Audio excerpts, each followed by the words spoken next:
look at the questions. What happens if you turn on your blinker too early? You confuse other drivers. 100 feet or half a block. So when should I turn on my blinker in heavy traffic? Same thing, 100 feet or half a block. I like that you're asking questions and you have to stay constant.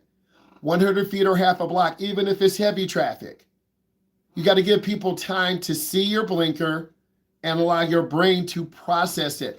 Just like us following a car. They don't use the blinker and turn. We almost hit them. I hit the brake and save your life because you're tailgating. And then you get mad at me because we almost hit a car and you think I'm trying to clock your T. Stop tailgating. I like the questions. Yeah, use the bathroom. What is the right distance? A car lane for every 10 miles an hour. If you're going 40, you should have 4 car lanes. Let's go back to your high school example. You walking in the hallway, 50 of your friends together. Again, your friend drops your phone. You trip over your friend. Ah! They step on your friend's phone. Ah! One of your friends takes a picture. It goes viral. Ah! That's not funny. In the freshman bathroom, you knock down the commode, the sink. The principal locks the door. Your bladder's blowing up. You go up to the junior floor. They're like, what are you doing up here, freshman? You say nothing. Get out of here, freshman. You don't belong here. Go back down to your bathroom. I saw your video on TikTok and Instagram. You're not funny. In fact, I told the principal it was you. So you think you're funny in high school? You think no one watches you? You're wrong. There are cameras outside the school, inside the school. This is 2026, people. Your parents are following us when we drive. The company's following me where I take you to drive, period. There's no privacy anymore. And schools are putting more cameras in everywhere. They're license plate readers. We don't have privacy anymore. This call is being recorded. What does the following distance change with the different weather conditions? You want to increase your following distance when it's bad weather. Increase means make more space. Decrease means less space. I'm using correct driver's ed terms, just like if I was teaching AP driver's education. We need to look at the ramifications of manifest destiny. How did it impact these 3 social groups? Women, slaves, and non-landowners. And then you don't answer the essay question and I give you a 0. And you're crying and you tell your mom and dad, he failed me. No, mom and dad, I have a rubric. Your son or daughter did not answer the questions. Oh, you're right. So guess what? I have a rubric. When you drive with me, I have the rules right here. Everything. This is how I'm testing you. Wow. I'll read some. Visual skills, identify targets. Searches 15 to 20 seconds ahead. Turns head. When you make it a right turn, I should see you looking right, but you won't do it. You'll look down. We'll hit the curb. I turn the wheel. You look at me like, why'd you turn the wheel? I look at you like, you didn't turn your head. You almost crashed. And then you get mad.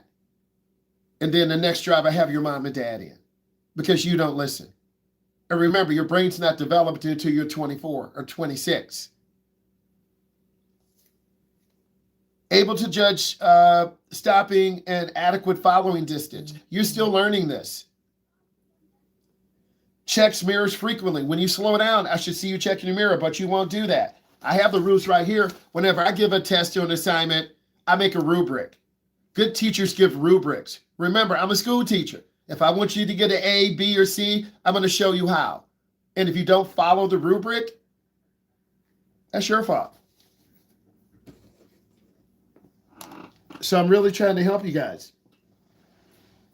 And I'm really trying to make you successful. And you got to understand, please put in questions. What's a good amount of space? I already answered your question. It's a car lane for every 10 miles an hour. And you should see the rear of their tires on the ground. Good question.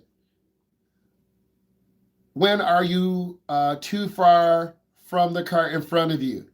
When you are chasing the car, trying to keep up. I like the question.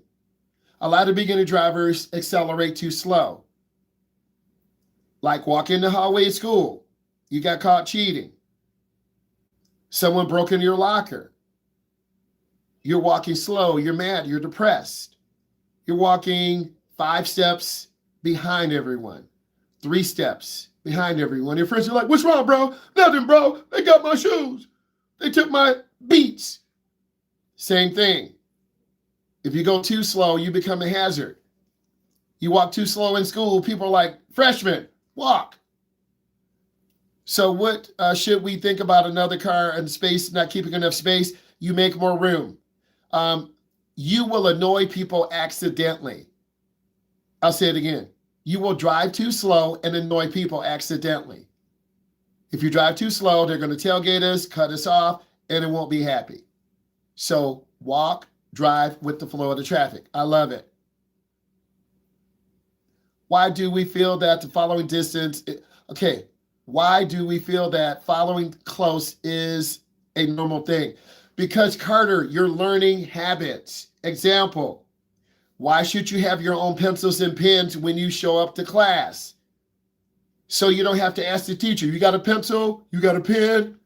I'm not prepared. And then your teacher marks you down because you're not prepared. And then your mom or dad senses, how's Jonathan doing? How's Carter? Carter's not prepared. What? We just bought him 12 pencils. You break pencils. You take ink pens apart.